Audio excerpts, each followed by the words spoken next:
wanted to make just a quick video this week. Again, I don't have a script or any notes. I'm just going to talk, so bear with me. I wanted to talk about the other video that I made earlier this week and posted, I think, on Tuesday with Jenna Pacelli. So if you haven't watched that already, some of this might not make sense to you, so I would urge you to go back and either watch that on YouTube or listen to it on iTunes, however it is that you're listening to this right now. Jenna is a licensed marriage and family therapist. She is a somatic experiencing practitioner, which means she specializes in somatic experiencing, somatic being of the body. She's a trauma specialist who is very interested in addressing the ways the body stores trauma and how it can be released through different modalities, some of which she talks about in the podcast. A lot of Jenna's background is informed by animal studies, which I find very interesting given my interest in evolutionary psychology and the approach to understanding human behavior that roots the human experience in the animal kingdom, where animals responding to stimulus like every other animal. And so I want to remain open to other animal studies, other ways of thinking about how humans might behave that can be informed by studying animals. And I think what she does is totally fascinating. I know that the conversation is going to generate a lot of questions, a lot of concerns. I've already heard a few of them. Have you changed your mind on trauma? Does trauma matter or does it not matter?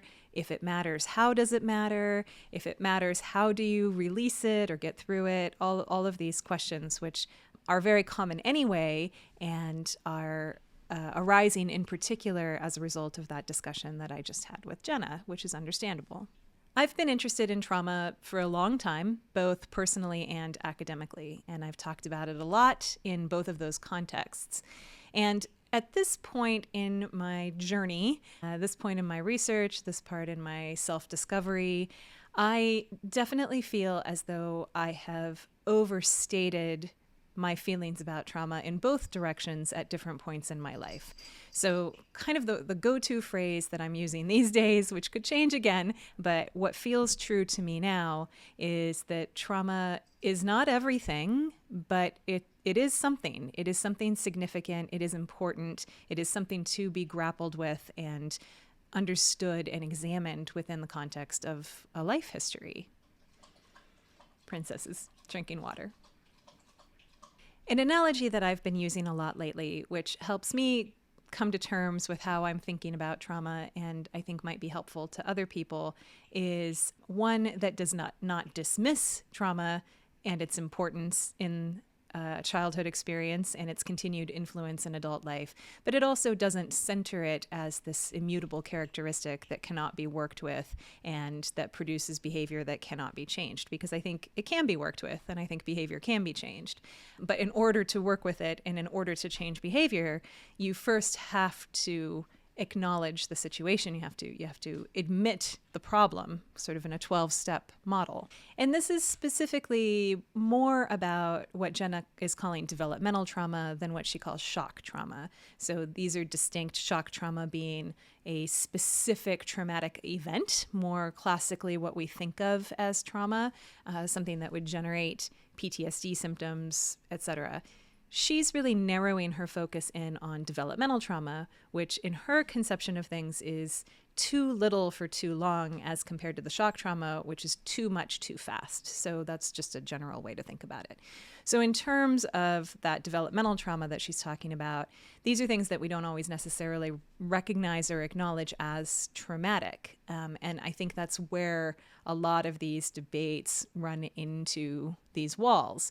Is it traumatic to have a parent that is just not completely emotionally attuned to a child, who is dismissive of their emotional experience, who is regularly drunk or high, and the interactions that they're having with the child reflect that state and the energy that the child is encountering in those interactions? Are those things traumatic in the same way that we consider a freak accident or, some horrible acute event as traumatic? This is the subject of a lot of discussion, and I can't really resolve that question here. I can only say that Jenna does consider them traumatic in this sort of chronic developmental trauma sense, and that those patterns leave a lingering imprint somatically and behaviorally in terms of how we go on as adults to manage our relationships, get triggered in our relationships, and choose or not choose to deal with those triggers. One way that I have been thinking about this that has been helpful to me,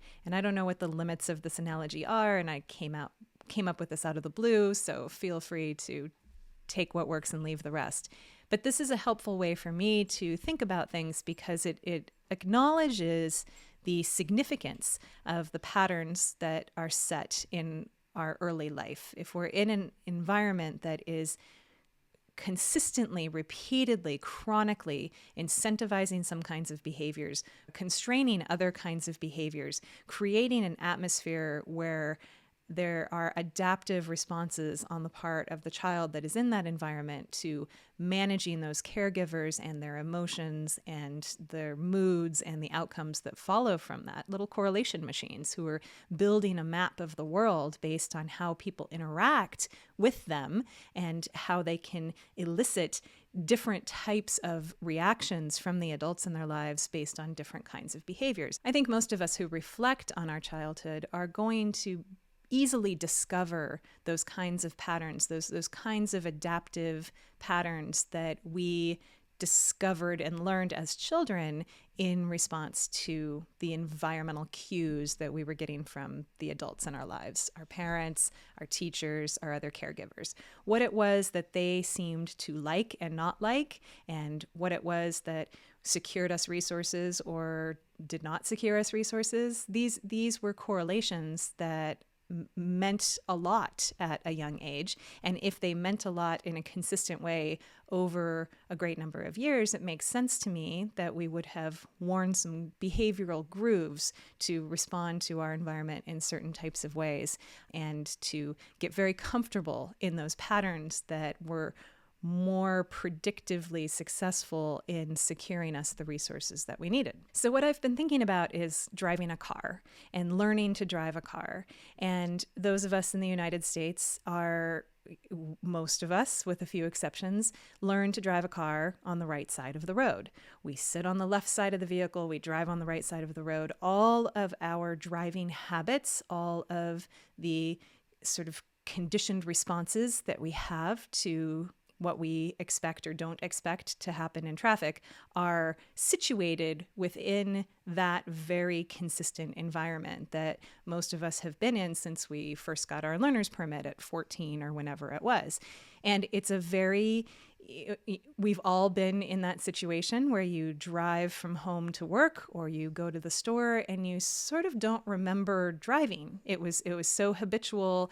You just did it and some part of you tuned out a little bit and you got yourself home safely. Your reflexes worked as they should, but it's so rote. It's so familiar, particularly when you're on a familiar road and you've done the path before, that you just fall nicely into that pattern.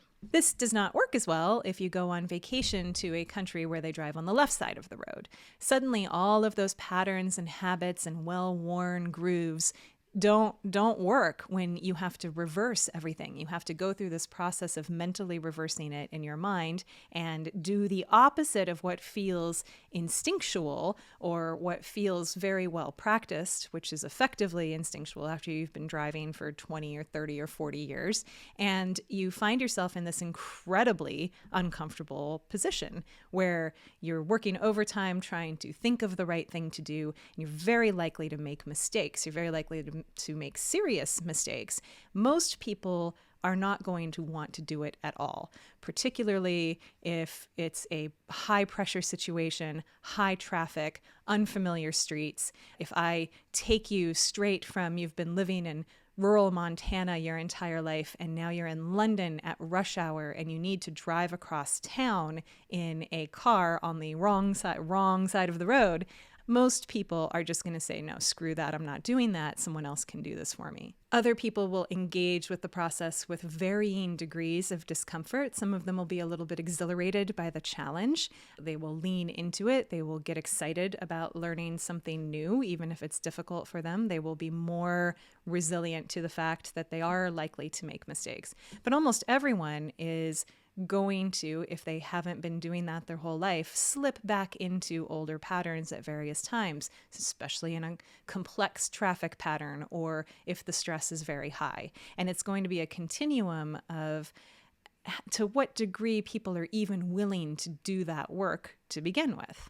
This is how I think of our childhood patterns. We have grown up driving on the right side of the road, and we come into adolescence and adulthood, and we're faced with situations where in order to get to the other side of town, we need to drive on the left side of the road. And we're going to have a wide variety of responses in how we handle that challenge. And a lot of people, myself included, reached some of those challenges, reached the point where I was being asked to drive on the wrong side of the road, and it was too much. I wasn't going to do that. I was going to keep driving on the right side of the road and cause accidents, or I was just going to stay home and not drive anywhere at all. So thinking about it this way allows us to consider the possibilities. Most everyone, if they devote themselves enough to practicing learning to drive on the other side of the road, are going to be able to make significant progress. It may never be super comfortable. It's probably never going to be as comfortable as driving on the same side of the road that you grew up driving on. Maybe for some people, they would be able to develop an almost equivalent comfort with that, just like some people more easily pick up another language or learn other habits and customs of new places that they go in their lives. But most people are going to be somewhere in the middle. They're going to be in the middle of that bell curve. They can learn the skills, but they have to practice them. They have to practice them regularly. And the only way to improve them is not just through practice, but a practice that very willingly embraces being incredibly uncomfortable, occasionally terrified, and probably causing some accidents along the way. As I have developed my thinking about trauma in this way, it's made me much more curious about taking trauma seriously. I have found in my own life that not taking trauma seriously, and again, we're talking about developmental trauma, so this does not necessarily look like trauma depending on what version of the DSM you have, but it is a pattern that was set in your early life by an environment that specifically incentivized you to adapt your behavior in particular ways that became very comfortable and very habitual over a long period of time, to the point where it's difficult to tell what is habit and what is really my personality underneath that habit. Where is that line? How can you tell until you start challenging it by driving on the other side of the road? My answer after all of these years of reflecting on this question is you can't. You have to push yourself into that uncomfortable space. You have to challenge yourself with the new skill set, and you have to be willing to be very awkward and not very expert with that skill set as you are developing it. At various points in time, academically and personally, I have felt and I have claimed that trauma is everything, and I have also felt and claimed that trauma really doesn't matter, really doesn't have an effect on your long-term outcomes. It's clear to me in my life, as I've talked about in a few of the other episodes of this new podcast, that my developmental trauma, for lack of a better term, had very profound effects on my comfort level with driving on the other side of the road. I have and have had some extremely strongly ingrained adaptive patterns that made a lot of sense in my early life that really don't make sense anymore. And what has happened throughout my adult life is that I have taken those fears and triggers more seriously than I should, because I have not caught up with the reality that I am not in that childhood environment, and that it's actually completely okay for me to react in different ways rather than the ways that secured me resources as a child. And this compounds through life through the mechanism of comfort. As we run into new contexts, new situations, new interpersonal relationships that reveal to us that we're still driving on the wrong side of the road in our new country, and we're causing all sorts of problems because of it, and people are having to dodge out of our way and we're running lights and we're making all kinds of mistakes. Those are very uncomfortable situations. They probably don't work out very well. And if we are not humble to them and willing to, within the context of that situation or afterwards, to reflect on and to dive into, well, I guess if I'm causing that many accidents, I should probably practice my driving a little more. We just seek out a situation where it's okay that we drive on the same side of the road where we're comfortable, or we choose to stay home, or we persist in driving on the wrong side of the road and repeating the same kinds of mistakes that have caused a trail of carnage in our wake in previous iterations in life. All of these options are on the table. I have done all of those things at various times, and none of them move you forward into a more skillful relationship with yourself where you are able to drive on the right or left side of the road, depending on the situation and depending on what's appropriate to the country that you're visiting. I think particularly when it comes to questions like this of what matters in childhood, how does it matter, how does it persist in mattering through adulthood, I am increasingly trying to move away from absolutes. I am insatiably curious about how these things work and how to begin to discover them and work with them. Jenna's recommendations are some of those. I'll be talking to other people who have other ideas about what can be done. And I am absolutely willing to try all of these things, to talk to all of these people, and to encourage individuals to experiment with everything and find out what works, find out what moves you forward in your life, find out what generates better results. Because if we're not doing that, then really what are we doing? So that's the spirit of these conversations that I've been having and my interest in this subject matter. It's not a declaration that I used to inhabit this rigid paradigm and now I inhabit this rigid paradigm. My mind and my intellectual attention just does not work that way. I am always interested in learning more about topics that I'm passionate about and integrating that information as I go along. And the whole point of this podcast is to bring you along with me for that experience and expose all of you to these different pieces of information so you can synthesize your own answers and run your own experiments as to what works best for you and what creates the best results in your life. All I can do is share my personal experience, share the research that I've done, open the conversation to as much nuance and as much information as I can get my little paws on, and hope that you still want to come along for the ride and that that is of interest to you. And certainly, just to be super duper clear about this, none of anything that I talked about with Jenna or anything else that I'll be talking about with anyone else, none of that is insisting that there is not also a genetic component, a nature component, in addition to the nurture component of who it is that we are and why it is that we are the way we are. I definitely, obviously think there are genetic components to those things, but I don't know where that balance is. I know what some people say it is. I know what some other people say it is. I'm interested in embracing that conversation and discovering more as I go along. What I don't want to do is on this podcast or in my coaching business or anything else is to give these absolutes, is to close anyone off from a set of ideas or a toolkit that could make a really big difference in their life. And there are things across a very broad spectrum of toolkits that have been beneficial for me. Some of those from within the evolutionary psychology paradigm, some of them from well outside of it into the things that Jenna and others are talking about. And mixing and matching those things in a particular way for me has been the most successful way that I've found to work with my own stuff. Your particular combination is going to be different, but I want to make available all the different components to mix and match that anyone might be interested in. One of the interesting things about the kind of work that someone like Jenna does is that it reveals a lot of what is not even conscious in our waking experience of what is running things behind the scenes for us. And that, again, has been the case with me.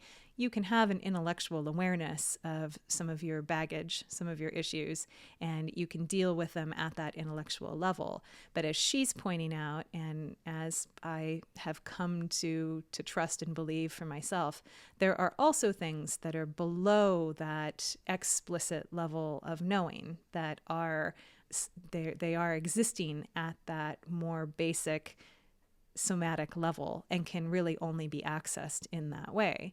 And that opens very interesting territory for self-discovery, for greater improvement in our relationships with ourselves and with others. One of the things I really appreciate about Jenna and people who are doing work like her is that it takes a lot of this material out of the intellectual realm.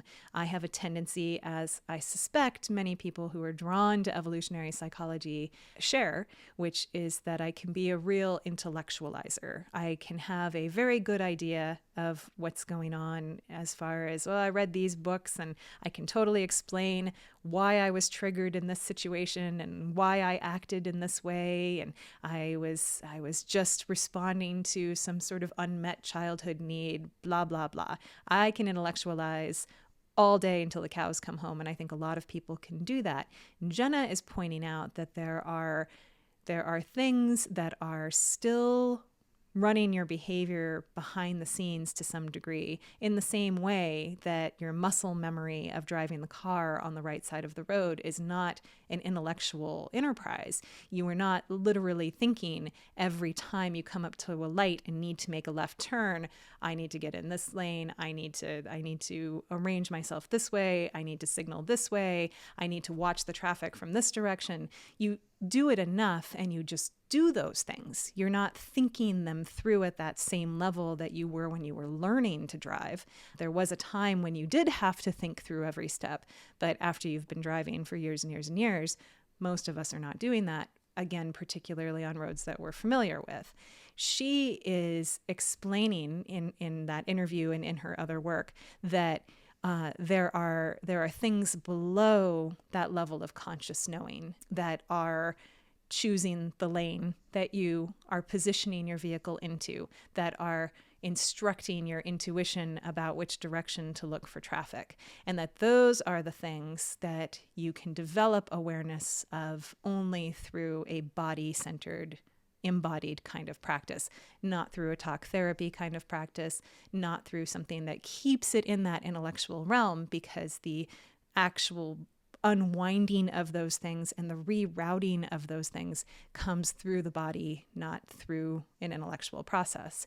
So I find that real added value to thinking about things at an intellectual level, and a source of real interest and self-discovery for many of us, I'm sure. I think that's all I was going to rant about today.